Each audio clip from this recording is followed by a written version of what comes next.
Dobrodošli na kanal Srpska pasta.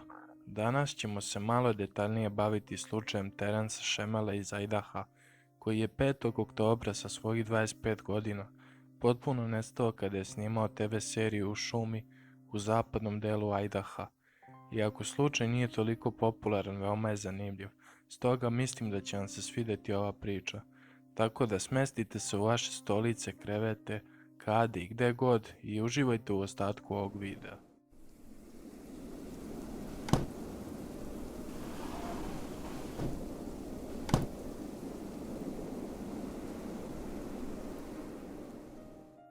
Terence je odrastao u mestu koje se zove Capitol Heights, Maryland. Rođen je 10.24.1991. godine, ali je živeo u Londonu nekoliko godina svog života. Bio je veoma iskusan i dobar u svom poslu novinara, koji je putovao po celom svetu i snimao svoje reportaže. Uglavnom je voleo da snima na mestima koja nisu toliko pristupačna. Niko u njegovoj porodici nikad nije imao napade panike ili neke psihičke probleme. U jeseni 2018. ova priča počinje tako što je Terensu ponuđen posao u RAV TV-u. To je studio koji za Discovery izbacuje emisiju pod imenom Gold Rush. Zahtevano je da dođe u Montanu i Idaho od početka oktobra do sredine novembra. Fokus cijele emisije je uglavnom bio na napušteno okno rudnika u nacionalnom parku Idaho. 9.30.2018. godine sleteo je na aerodrom u Montani i tamo je bio od 10.1. do 10.4. I po priči njegovog oca kada je stigao u Idaho, poslao mu je sliku panorame i delovalo kao da je u dobrom raspoloženju kada je stigao u Idaho.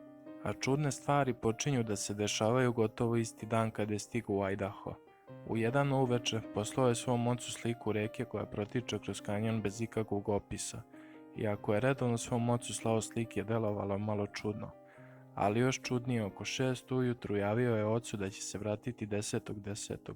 Iako do sada nikad nije prekidao posao. Međutim, na kraju dana menadžer produkcije je javio Terensovom ocu šta se dogodilo tog dana. Jednom od radnika rudnika je rekao da mora da ode unutra i oslobodi sebe, i kad je pogledao ka litici video je samo Terensov radio.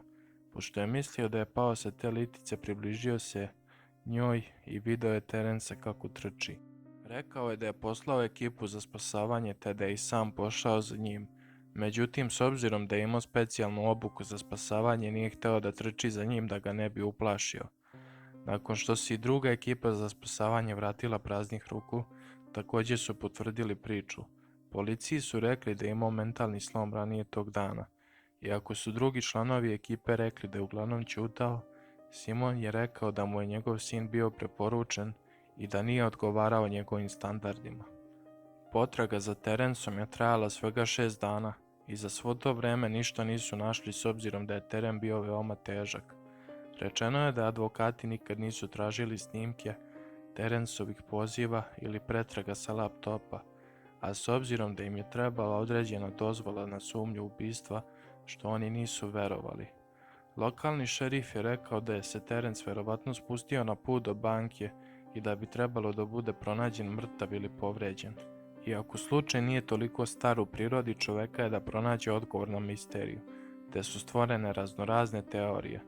Sud je verovao da je imao napad panike te je sleteo niz liticu u svoju smrt ili ga je neka divlja životinja raskomadala, a porodica je verovala da je ubijen s obzirom da je taj dan rekao da će se vratiti ranije, te su sumnjali na celu tu ekipu sa snimanja.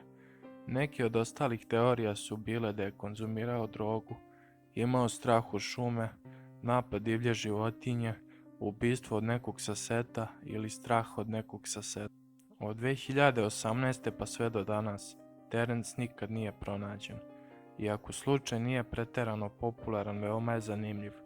Voleo bih da čujem vaše teorije o ovome, a ako vam se svidao klip ostavite like, komentar i ideju za neki klip u budućnosti.